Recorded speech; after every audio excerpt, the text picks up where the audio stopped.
What's going on, everybody? Welcome back to My Social Life. This is the podcast where you can hear the real stories behind the people on social media. I'm your host, Jacob Kelly. And before we jump into today's conversation with Alex Tuccio, there's a couple things that we need to go over first.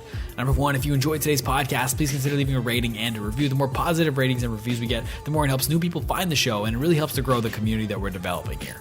And if you're one of those people that have recently found the podcast, welcome. I'm very excited to have you here. Make sure you subscribe and stay tuned for future episodes. And to everybody listening, make sure you screenshot this, post it to your Instagram story, tag at My Social Life Podcast and at Tuccio, and I'll feature you on the account and send you a message as well. Now, without further ado, let's get to my conversation with Alex Tuccio. What's going on, everybody? Welcome back to My Social Life. This is the podcast where you can hear the real stories behind the people on social media. I'm your host, Jacob Kelly, and today we're joined by Alex Tuccio. And Alex is a former Division I baseball player. He's an entrepreneur. He's the founder of ScoutDay, which was acquired earlier this year. And I'm very excited to have him here on the podcast today. Alex, welcome to the show. Thanks a lot, Jacob. Thanks a lot for having me on. It's my pleasure. So where I want to start is, I think the natural place to start is with baseball. So you played baseball pretty much your entire life growing up, right? I did, yeah. Definitely an overall athlete growing up. Definitely an active kid. Ever since I can remember, 4 or 5 years old. But baseball was the one sport that definitely stuck with me. I don't know if it's just that's where I was pushed to play, or that's just where my abilities were greatest compared to other sports. But just grew up super active, stuck with baseball the longest, obviously. Played through high school, was fortunate enough to play at the Division I level. And and then from there just kind of jumped into the business world, kind of relating back to my baseball career. But yeah, I consider myself still to this day, work out every day, super active. Try to keep the athlete mentality going for as long as I can.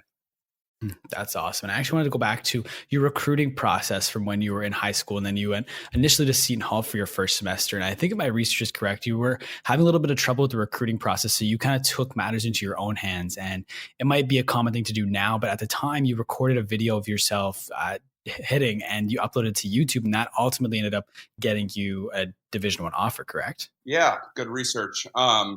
The year was 2011, so definitely different than right now. I mean, look at things like TikTok and things that are coming on. It's definitely a way different world. But I did go to a small prep school in Connecticut. I grew up in Connecticut. So for anyone who's familiar with baseball, it's definitely, depending how you look at it, kind of a disadvantage to come from New England. Obviously, seasonality of baseball, having to get outside and things like that. So coming out of the prep school that I was at, super talented team, played with amazing players in high school. A lot of them are still playing in pro ball and things like that. But for me, even though I was still one of the better players on the team, for some reason, I just couldn't really crack onto the scene and get the interest from the coaches that I was hoping for. And yeah, like I said, the year was 2011. The video is still on YouTube today. If you just look up my name, it's one of them that shows up. It's the one that's all fuzzy and old. I think I shot it on like an old MacBook or something like that. And just had the intuition that it seemed like a good idea, or at least that it couldn't hurt to kind of get that video footage up there. And it's just crazy now looking back. I'm sure we'll talk more about the business and stuff, but just how technology has brought us together. I mean, there's pros and cons. I know it's kind of a debate. Is it healthy? Is it not? But just the fact that that was only 8 years ago. You know what I mean? And look at where we are now. It's pretty fascinating. But so that jump started my recruiting process, and was fortunate enough that Seton Hall watched the video. I emailed it to them just with the YouTube link, and they watched it, invited me to campus, and that's where I ended up verbally committing out of high school. That's awesome. And now, again, if my research is correct, your first at bat went pretty well at Seton Hall, right? Yeah. So here's what happened. I actually ended up transferring from Seton Hall after the fall season. So in college baseball, there's kind of like a fall season where it's all inter-squad scrimmages and stuff like that. And after my fall semester, I was making the transition. I was a corner infielder in high school, and they wanted me to be a catcher. And it just wasn't going so well. So what I ended up doing was I sat down with the coaching staff. I think we just had a difference of vision in terms of like where I fit in on the roster. And so I just didn't really want to be a catcher, even though that's kind of what I gave them my commitment to be, that I would make this transition. It just wasn't going as planned. I had concerns that I was just going to waste kind of valuable time and years of my career that I obviously was trying to extend at the time beyond college. And so I actually decided to transfer. in the middle of the fall and spring semester. Ended up transferring to a small D1 school, Siena College, which is in the Albany, New York area. And so I had to sit out that spring season because of the way the NCAA transfer rules work. I believe it's the same in all sports. It's a big issue now. I know in like football and basketball and some other things. But so I had to sit out. But yes, you're right. Um, I ended up getting a contract for summer ball for a team that was local to where I grew up in Connecticut, in a really good league, the NECBL, which is like probably the second best league behind the Cape Cod League. And yeah, it was my first at bat. Obviously, a lot of anticipation, and hit probably a 400-foot home run over the fence, dead center, and so that was pretty cool. I think that's where I peaked, if I'm being honest. First at bat, freshman year was kind of downhill from there, but it was definitely a cool moment. That's awesome. And so eventually it was at Siena where you kind of started dabbling with business, correct? It was, yeah. So I can kind of walk you through the progression. So it was my sophomore year in the fall, and for some reason, like to be honest, I don't really like. I like to work, but like in terms of being an employee, I have never liked that. Like in terms of just like a 9 to 5, hourly wage job. Like my mind has never worked like that. But for some reason, I had this inclination that I needed to go get an internship at the same time in the fall season, and so I did that with a local company. It was like a finance law internship right in the Albany area, and it was horrible. Like, it was just like spreadsheets, just pounding the keyboard all day. Like I'm exhausted. I have lift, I have class, I have practice, and so I don't know why I did that, but it was the most eye-opening experience. I was like, this is not for me. And so that was like, got the wheels turning in terms of, okay, I need to think about if baseball is not my path, which was becoming more and more apparent that it probably wasn't going to be. I need to figure out, what the hell is next? You know what I mean? And so I think that's maybe what the voice in the back of my head was speaking to me in terms of getting that internship. And so that got the wheels turning for me. And I just watched too much Shark Tank, I think, was my problem. And I think a lot of people do that. And, they make it look easy on TV. And it's, I can tell you from firsthand experience, it's very over dramatized. Like starting a business, raising money for a business is very different than what you see on TV. But I would say those are the two things that really got the wheels turning for me, if I'm being honest. And so, had a couple ideas that I thought were valid. None of them related to baseball. And so I just started pitching people over email, similar to Shark Tank. I'm telling you, it sounds funny, but it's like I think I just watched too much of it, and it's something to talk about, because I think people jump into entrepreneurship seeing things like that, or they know someone who has a business and it's successful, and they think it's super easy, and they take these massive, massive risks, which it's always going to be a risk, but you definitely have to be careful. You know what I mean? If you don't have something to risk, or, you have bills to pay, you just need to make the best decisions. But anyway, not to go off on a tangent, but going back to what I was saying, yeah, I just started to pitch people, and basically through this like 12-month progression, I think it was like 2 or 3 other ideas unrelated to baseball, unrelated to Scout Day. Just figured out what not to do. Like no one's going to give you money without like a product or really a place to put their investment and understand what they're going to get and if the business is going to work and things like that. And so it was almost through this reverse process that I learned how not to start. And so I remember the day at Siena, there was a place called the Stack Center, which is a place for entrepreneurship where they, kind of foster business students and non-business students too, who have the ambition to start their own business. And so I was there a good amount, I would say. Something to know about me, I was not an academic. Don't even know my GPA. I'm still even a couple credits short from actually obtaining my diploma from Siena, which is another fun fact, and I have no shame in admitting that. So I walk into the Stack Center, and I'm working on this like real estate app idea that I had, which was it was crazy looking back, but like to me it made total sense, right? And I sat down with the guy, the director of the program, and I was like, "Look, I'm not doing this real estate idea anymore. I've had this idea, through my experience with baseball, through all these conversations, I understand the power of being what's called a domain expert." And so like I was a domain expert in baseball because I lived the pain point of this product and vision that I had. So I was uniquely positioned as opposed to somebody else who didn't have the real life experience that I had to actually take the steps to formulate this business and how to make it reality. And so I told him, his name was Matt. I was like, Matt, I'm not doing this anymore. I'm moving forward with this baseball idea. And I called it Go D1. So Scout Day was formerly known as Go D1. And so I'll just keep going through the story of how we came up with Scout Day. But so there was a pitch competition very similar to Shark Tank called Spark Tank at Siena. And so this was like probably 2 or 3 months after the initial like aha moment, even though I've always had the idea, like the moment where I was like, okay, I'm going to commit to this idea. And this is my senior year at Siena at this point. So I entered a Spark Tank. I had never competed in Spark Tank before. I hated public speaking, even for presentations in class, things like that. I was the guy stammering and stuttering up there, had no idea what he was talking about, probably was underprepared. And so I entered this pitch competition. I think it was like for $500 or $1,000 he won. And during the 2 to 3 months leading up to the competition, I was taking it super serious. Like this was a venture I really wanted to get going. So I was doing some level of marketing. The website was god1.com was the domain that I had. And I was driving people through Twitter.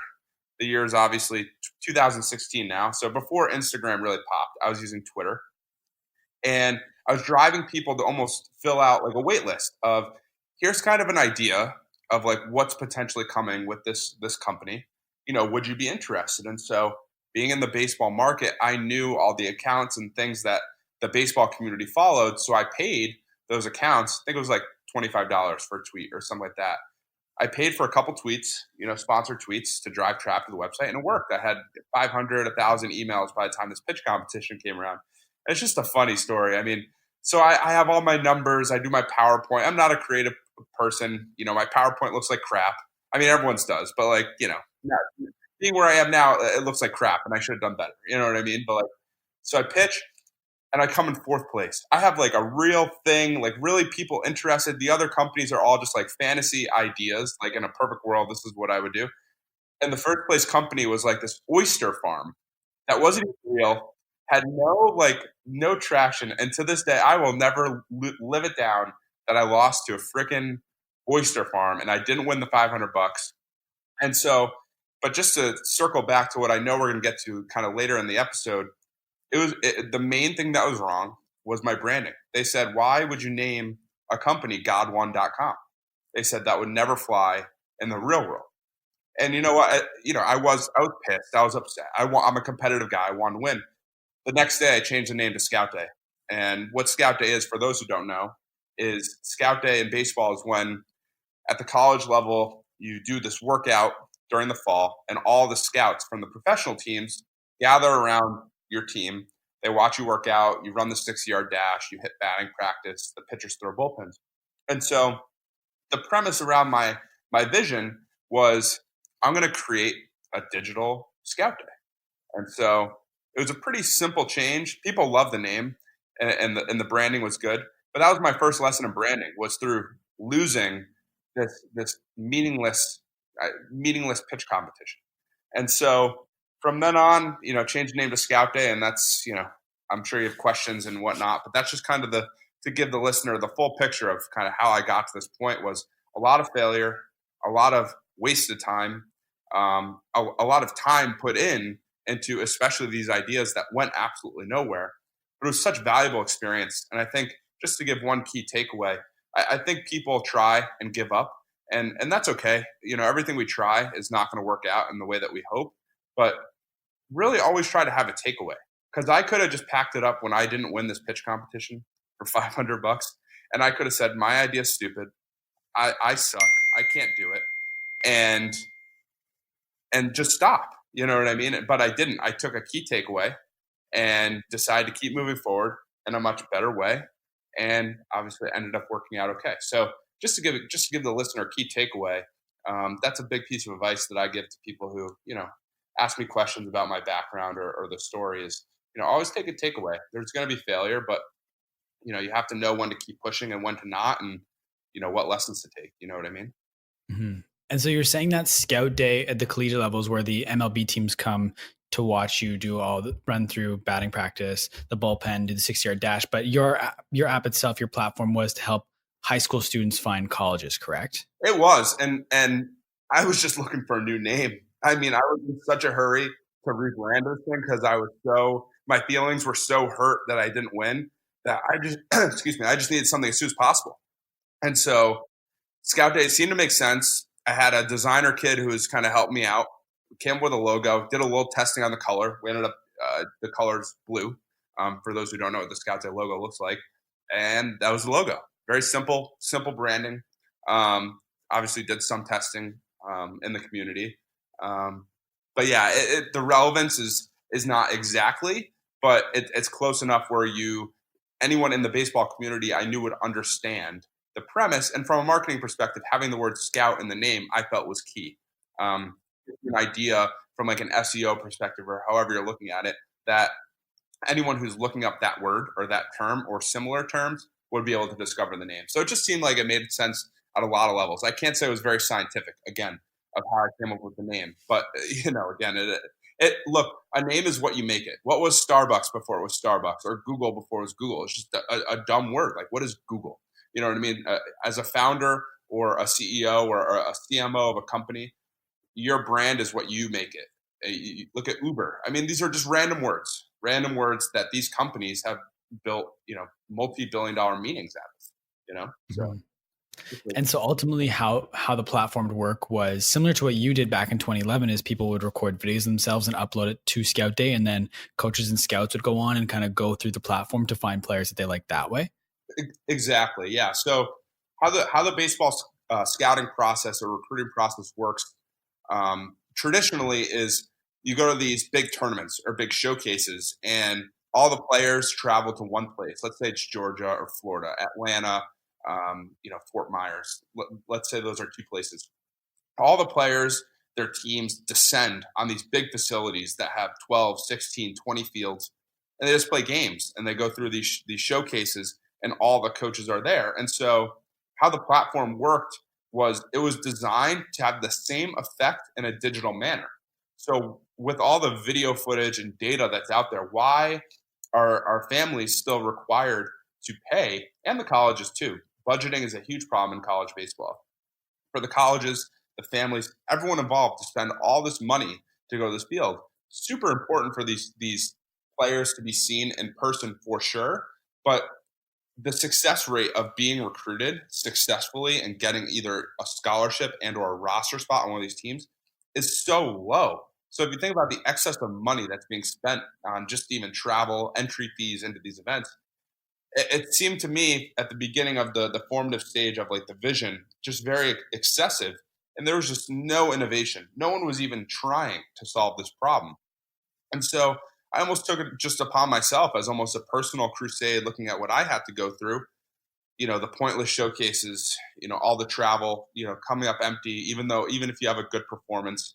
And I just saw no innovation in the space. And so that's how the platform was designed to work, was, taking the proven business model that is baseball recruiting and laying a digital platform over it. That's awesome. I think it's cool that you kind of like used a pain point you had to help build a business. And in terms of growing that business, I have a couple numbers written down here. I think it was in 9 months, you grew the platform to over 20,000 users with 100,000 Instagram followers, and you're reaching about 500,000 people organically per week on social media. Are those numbers accurate? Yeah. So I think Instagram ended up being like maybe 125,000. It was more than 100,000, but less than 150,000. I don't remember the exact number when I sold it. But yeah, I mean, look, a lot of the content, just as a marketing tip, I know that's kind of what we're going to talk about here.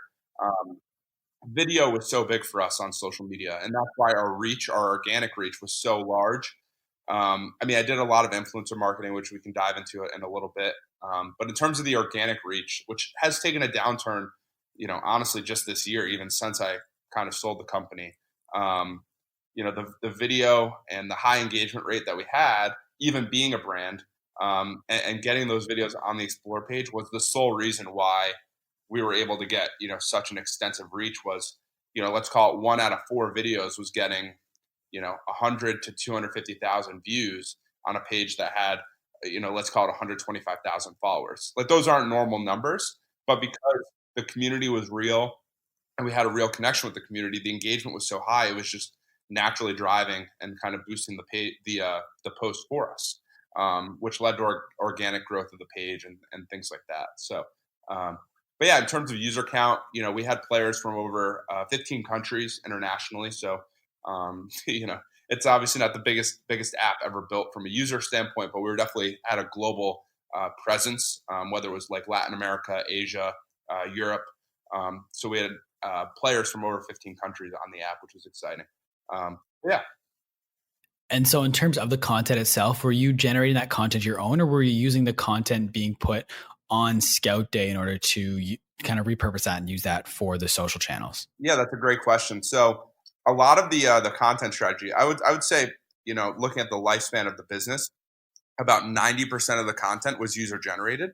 And what user generated means is, we had all kids following us, and if anyone knows anybody, 15 to 25 years old, having social media clout and ending up on a page that has six-figure followers is a big deal. You get to be the big man or big woman on campus for a couple days, and you get your time in the spotlight. You know what I mean? So we had a lot of outreach from players all over the world. Like, I remember hearing from kids in Israel, like places you would never expect, just asking for us to post their video. And so our content budget for so long was zero, because we just didn't need to go make branded content, because we had a strong relationship with the community. We knew this is what the community wanted to see. And so that's kind of how our content strategy worked. It was just all user submitted, user generated. Obviously a lot of that content I assume existed in the app. I wouldn't say we went into the app and pulled specific videos from the app. It was more from direct messages and people tagging us and things like that. I will say, if you notice, I said about 90%. And the reason why I say 90% of it was user generated is because towards the end of the lifespan of the business, before it got acquired, that's obviously when the page was the biggest, the engagement was the highest. And we did start to do our own original content, which worked out amazing. I mean, we got to do some really amazing projects.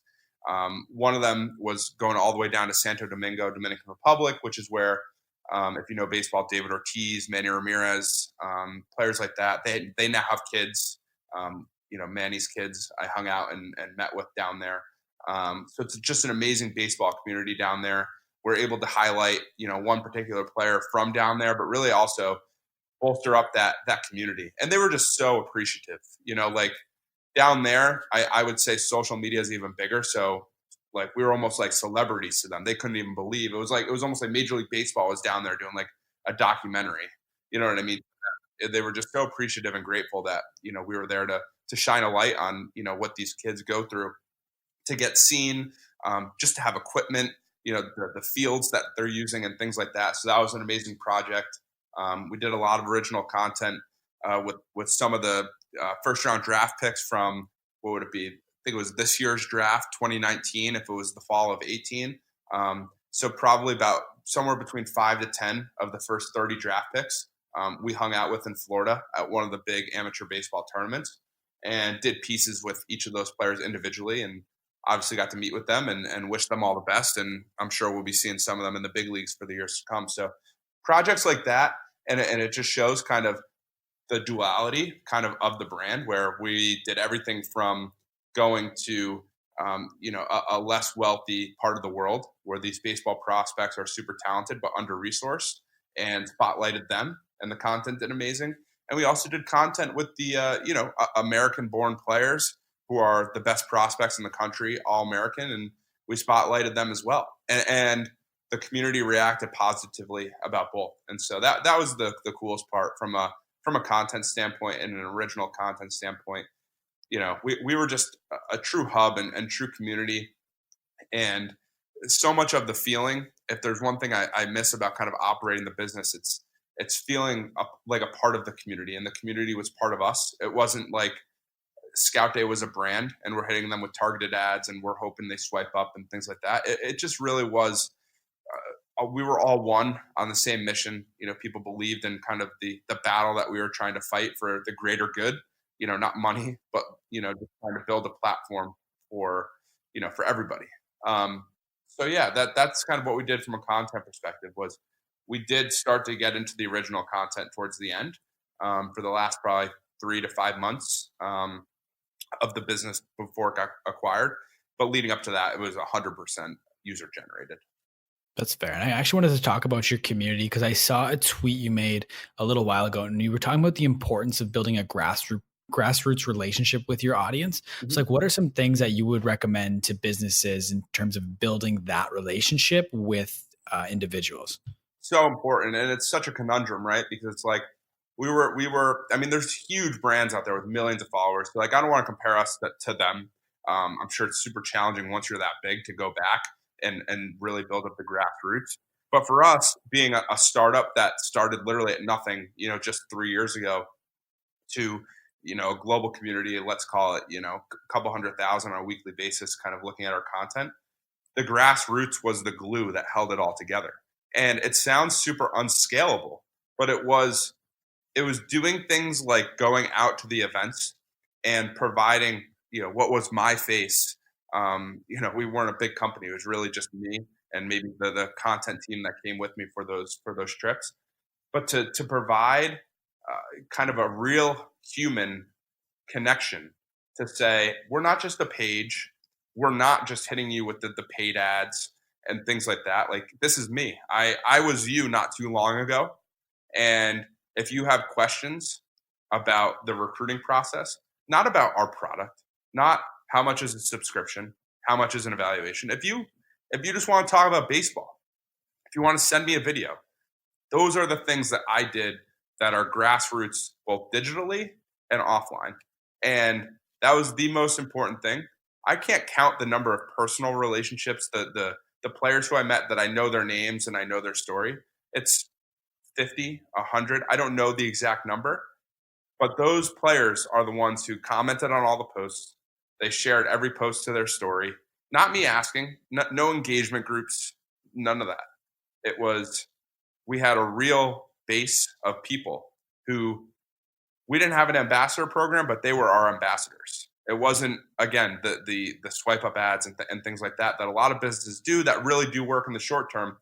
And look, I'll be honest, we struggled a lot as a business. Our product was about probably 6 to 9 months later than I promised it publicly, through the page. Um, Whenever we were trying to put out an update in the app store, it was always behind. You know what I mean? So I was out there over promising, being a first time entrepreneur, believing timelines on things that were not necessarily dependent on my skill set. And these things happen in business. But what kept it all together and what kept people there was the fact that we had the grassroots community. And so, how do you build a grassroots community?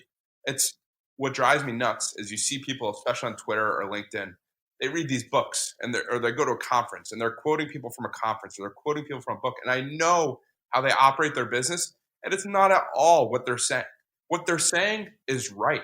They're saying the right things, but it's really, really hard. Community building is hard. And I think since everyone is on social media, everyone thinks they know how to do it. And so the next guy always knows better until they don't. And so if you're a business owner and you're actually serious, you go to the conferences, you read the books, you know what to do. My advice would just be to do it. Really make an effort instead of spending whatever you spend on a weekly or monthly basis, on Facebook ads. You know, figure out a way to get engaged with your community. Whatever your customer base is, whoever your end user is, figure out a way of what they need in terms of support, in terms of questions, in terms of information, and find a way to give it to them. It could be a podcast. I did podcasts, didn't get a lot of listeners, but for the 500,000 people listened, they all loved it. You know what I mean? I'm sure you feel the same about your podcast. It's, maybe you don't have the biggest listenership, but the people who listen, it's valuable for, and that matters. And I think that's the problem. The problem is people get lost in the metrics. They want to know how many followers you have, what's your engagement rate, how many comments do you get, how many messages. That's not what matters. What matters is the level of impact you have, because if you're able to generate an impact on a personal level, you have something that is scalable. And the next step from there is just figuring figure out how to scale it. And so that's what I did with ScoutDay. And I think that's where a lot of businesses go wrong, is they get lost in the clouds of the numbers that are important, especially short term, especially for these startups that need to raise money or have a founder CEO who has expectations of certain things. Like, you need to hit those numbers for sure, But if you want to build something long term and something that's scalable, you can scale the impact that you have on the individual. And that's where you have to either start if you're just starting out, or if you're already ahead and you have a bunch of followers, you need to figure out immediately, if you don't have this type of grassroots community, how do I bring the information and the support and help to these people, on a daily basis, on a weekly basis. Maybe it's only once a month. Maybe you only have the bandwidth to do, a meetup or something like that. Whatever it is, every business is different. Every customer base is different. For us, it was getting to those events where all the players were. It was taking pictures with them, posting it on our story, answering their questions, giving them a free t-shirt. Not, hey, here, $25 for my t-shirt that cost me $7 to buy. None of that. Here's a t-shirt. You're a part of our family. You know what I mean? I probably lost thousands of dollars on merchandise. You know what I mean? But people still post stories of them wearing their Scout Day shirts, and the brand doesn't exist anymore. So, that's just kind of my advice in terms of, community building it's really hard, and it feels really unrewarding until it is. Exactly. And like it might, and especially in the beginning, it might feel like it's going to be difficult to scale. But I had a guest on here once in the past say, it was a quote from someone else, and he said it takes things that don't scale to scale. Mm-hmm. And that's just, you're just kind of saying the exact same thing there. And I completely agree. But I wanted to get into influencer marketing a little bit. I know you touched on earlier, you'd pay people like $25, I believe you said, to do like sponsored tweets. And did you read that anywhere? Like, did someone tell you to do influencer marketing, or did that just kind of come naturally to you? That just came natural. And I try to put my finger on why. I didn't read Medium or LinkedIn or anything. I didn't even read the textbooks, let alone that stuff. So I have no idea. It just came natural. I started with Twitter, just to give you an idea of kind of the progression of the Scout Day brand and our accounts. Built up Twitter pretty fast. We ended up getting like 2,500 followers, which is okay. It's not nothing, but it's not like a ton. And, we had a couple thousand on Instagram. It was like 3,000 maybe. And the year's like, it's November 2017. And I remember the day I was sitting in Hawaii with my family for Thanksgiving break. And I was just sitting on Instagram, and I'm just like, again, this is all intuition. I read a lot of stuff now, but I really didn't back then. And I was like, this seems really important. And I just started doing the influencer stuff on Instagram. And lo and behold, here we are talking today, and, hundreds of thousands of people later, and worked out okay. And so when you're doing influencer marketing, how do you kind of figure out who to work with? And when you are doing these campaigns, is it more so to try and just grow the brand of, at the time, I guess, Scout Day, or was it more so to try and get app down or users to the app, or was it kind of a combination of both? It was a combination of both for sure. I understood the value of owning the traffic. I knew I needed my own community that, obviously for an app, you can only download it once. So like the lifetime value of that transaction, if that's how you want to look at it, is like, okay, if someone follows me and then downloads the app, like they're over, right? Like they already converted, you know what I mean? It doesn't matter. But I didn't think about it that way. I knew if I could build up this community and have them be super engaged, that it would have more benefits than just one app download. It would create conversation. It would solidify our place within the baseball industry. So that's why I understood and really focused on, as well as growing the app, kind of controlling the traffic and building a community. But I did use the influencers for the app traffic as well. And honestly, I was a bigger fan of that because it allowed me to keep my own community cleaner of ads and, making it seem like we're a brand that cared about only conversion. It's like a lot of brands. So if you think about it, it was almost like a deviation from marketing through my own logo and kind of borrowing someone else's already built up traffic and things like that. And yeah, it allowed me to blanket the market for sure, because a lot of the baseball pages are big, bigger than what Scout Day was. But at the same time, I think the biggest attraction for me in terms of when I actually had the app to promote was definitely the fact that I didn't have to kind of spam my own page and my own audience all the time. Once in a while, obviously I would do it. Otherwise that would just be silly, but it wasn't, on a daily basis. It was maybe, let's call it like once a week, maybe. I'll do like a swipe up story and, say, hey, apps updated, we got this school to sign up, whatever, but it was important that the value was there. It wasn't like hey, if you're bored, go download it. It was like, we have something to offer, whether it was a new school or an update or something like that. That's how I strategically kind of used the promotion through the Scout Day community, if that makes sense. Yeah. And then with the people that you were partnering with, was there a certain size of following or audience that you were looking for when you were partnering with them? Um, I mean, I wouldn't use this as a general rule of thumb, but for me, it was definitely six figures. But that's just because that's kind of the norm. There was enough pages out there and people to partner with where any less just didn't make sense, because I'm sure a lot of the people who follow a page with 50,000 are the same, 50,000 that the page that has 750,000. You know what I mean? So from a cost perspective, it was just better to go bigger. But it really depends on your industry. So again, just to emphasize, I wouldn't use that as a rule of thumb. You might be in an industry that's very, very niche, which is awesome. Honestly, I'm a big fan of kind of niche businesses. But maybe the big pages or influential people in your industry have 10,000, and they're super, super engaged. And maybe your business only needs 100 customers. You don't need 20,000. You know what I mean? So every business is different. You just kind of have to evaluate the landscape, be realistic, and also get pricing from more than one person. If you're a business, owner person looking to do this, excuse me, um, get pricing from more than one person, because it will allow you to kind of really kind of survey the market, and understand kind of what's fair, and things like that. So I was curious because over talking with people on this podcast, a lot of people are pointing to the rise of like micro influencers. Mhm. So with this next question, it's not really a right or wrong answer. I'm just more so curious as to what like you would do. If you had a $50,000 budget, would you partner with one big influencer or 50 micro influencers at $1,000 each? That with if you combine the total following of the micro influencers, it's the same as the one big influencer. I would definitely say the micro influencers for sure. Uh, and honestly, my reason is maybe not why you're expecting it. Is there's so much BS right now on Instagram, specifically, kind of with buying followers, and you look at a page, they have 250,000 followers, and they're getting 100 likes. But I'm assuming what you're asking, this influencer, is legitimate. But either way, you just have to assume, even if you did I don't know what it's called, but you can do like a checkup kind of on these accounts now, where you put it in, it shows you kind of what percent of your followers are real and things like that. Like, I never bought a single follower, and even for mine on Scout Day, it was like 85% of it was real. So they're saying like 15% are like bots and things like that. So that would be the main reason why I'd go with the micro influencers. Is it kind of deviates that risk for you.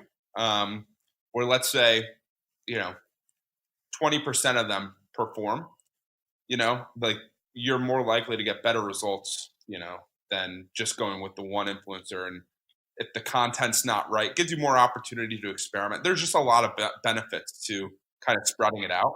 And I spread mine out as well.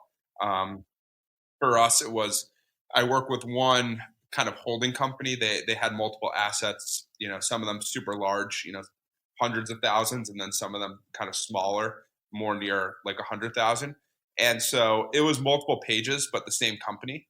And so that was kind of my strategy. Was it allowed me to get preferred pricing by being a loyal client, but also, like, I was still diversifying, if that makes sense. Mhm. No, that totally makes sense. And I wanted to ask you as well, it's just changing gears a little bit here about being acquired. You mentioned it a couple times throughout the podcast here. So you were recently acquired by Better, correct? hmm April And so 2019. April, okay. So like, how did that come about? And I know at one point you were their head of growth. Are you still with them now? So I'm no longer with Better. I worked there for about 6 months after the acquisition, um, and kind of was involved with like the rebrand of all the Scout Day assets into the Better assets. How it came about, kind of crazy story. Like I mentioned, it's a long story. I know we're running out of time, but I'll keep it brief. Anyway, so like I mentioned before, Scout Day did get into kind of the original content space. I had posted on LinkedIn. I was looking for content creators, especially here in the Boston area. So then I could travel with them and whatever. Um, got recommended to meet with one guy. Got a coffee with him, and he was telling me about his company. Obviously I told him about mine, and we were really striving to work on a project, for Scout Day, and never worked out. But him and I kept in touch. I think maybe we got coffee, 3 times maybe, and this third time, I was having trouble kind of raising money for the next round. I really need to go raise, millions of dollars kind of to take the next step, right? Like I built something real. There was definitely something there, but I didn't know the direction to go. And so, and his company had the problem of they had a bunch of creative people, but they didn't really know how to grow it. They didn't have an audience. And so obviously he worked at Better and I worked at ScoutDay, and he introduced me to the founder and CEO of Better, who I have great respect for. And yeah, we just figured it out over like a 6-week period. I think it was. I had multiple offers. A lot of people don't know that. I don't really talk about this much publicly, but did have multiple offers, and Better seemed like the best situation for me, and also kind of, I believed in the vision of what they were building, and I felt like the assets could be put to best use, with them, and so that's why I chose them. It was an amazing opportunity. The team is so talented there. Again, so they're just a team of amazing creatives, um, founded by a former Facebook executive, and so they have great leadership, and they're going in a great direction and doing a lot of positive work for the next generation. Um, and for me, just going in a different direction, I think is best. I'm still involved kind of in the sports world. Better has since kind of gone away from just being sports focused. So I think it's a better fit for me longer term to be more of a specialist, if you want to look at it that way, kind of in the sports arena. And so that's what I'm doing now. I left Better early August, and so now I just do kind of consulting full time for sports focused businesses. And with kind of being like sports specific, I know we're like just about 5 minutes or so left here, but I wanted to ask you about athletes building their personal brands on social media. Personally, I feel like athletes could do a much better job. I'm just curious to see what you've kind of seen from professional athletes and even Division 1 athletes when it comes to the content and what they're putting out on social media to build up their own brand.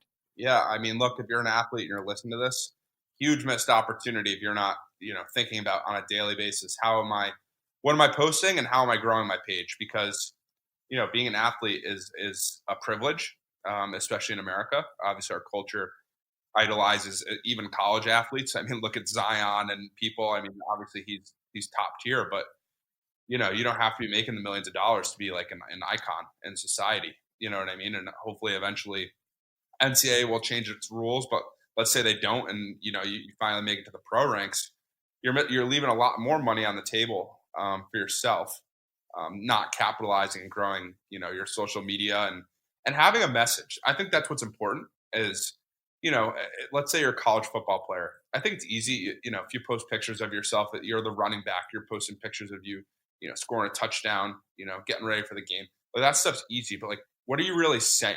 You know what I mean? Because I think that's even the bigger missed opportunity is, being a college athlete on a big stage gives you the leverage to have that attention so that your sports posts do well.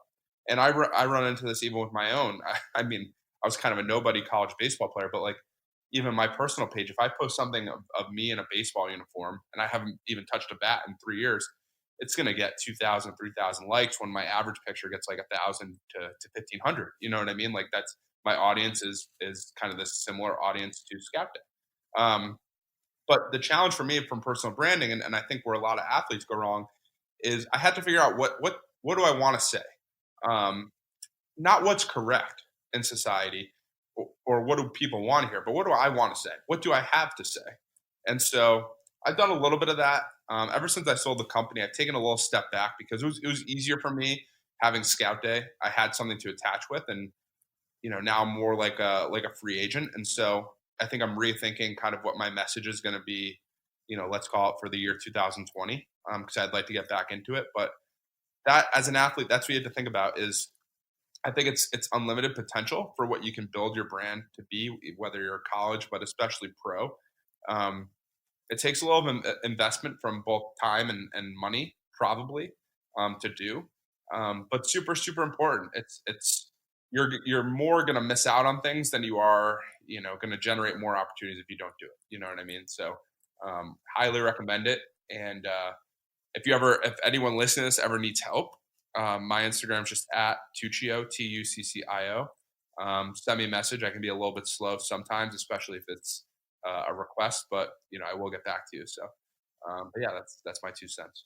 The only other question about that is like, I feel like the common argument is it's too distracting to be creating content. So do you think like with an athlete's schedule that it's not as distracting? They do have time to make content? Um, it all depends. You know what I mean? Like if you're, there's special situations where I'm working with one company, right? And they have high level athletes invested in the company. We're trying to do content with them, and we can't even get 10 minutes to shoot something with them. The NFL, I'll tell you, it's NFL guys, NFL quarterbacks are invested in this company, and we can't even get 10 minutes until the season's over to shoot something, and they're invest they put their money into this company. Um, so I think everyone has a different mental process with things like that. Um, for some of who the guys are, maybe it's better they don't do the commercial right now for sure, based on how they're playing and other things. But yeah, I think it all depends from the athlete perspective. If that's what you're asking, you have to know yourself. If you feel like you're going to get sidetracked, you know, maybe you find a friend who's good at social media to help you out. Someone you trust. There's no harm in doing that. That's better than not doing it at all. So there's ways to work around it. I think if you say, oh, I'm too busy. No one's too busy. I think it's just an excuse. If you don't want to do it, that's one thing. But no one's too busy. There's always a way you can get help, especially if you're an athlete. I mean, there's so many people who want to help you, and especially to run your social page. Like that's a dream for some people. So you just have to look around and ask if that's the case. No, I completely agree, man. But we are actually a little over time here. So I want to thank you for coming on the podcast. I want to give you the floor, man. Where can the people find you? Plug anything and everything you got right now. Yeah, right now, like I said, full-time consulting, anything from content, marketing, overall growth. I do some strategic stuff as well. If you're a business that needs help in that regard, you can also message me on Instagram. But for everyone else, just follow me on Instagram. I try not to be too annoying. You'll learn kind of where I'm traveling, what music I listen to, stuff like that. Other pictures of my dog. Other than that, I'm not really that interesting. But if you need help or want to do business or anything like that, just follow me at TUCCIO on Instagram, and we'll go from there. Awesome, man. Well, thank you once again for coming on the podcast. And thank you to everybody for listening. Whether you've listened the entire way through, you've only listened to bits and pieces, I really appreciate you taking the time to check this out. Everyone, do me a favor, go and follow Alex on Instagram. I'll make sure everything is linked in the show notes down below. And if you'd like to follow me, you can find me on Twitter and Instagram and at the Jacob Kelly. Feel free to come and say hello. My DMs are always open. And if you'd like to find the podcast, you can find us on Instagram at My Social Life Podcast or on YouTube by searching up My Social Life. Thank you once again for listening, everybody. We'll talk soon.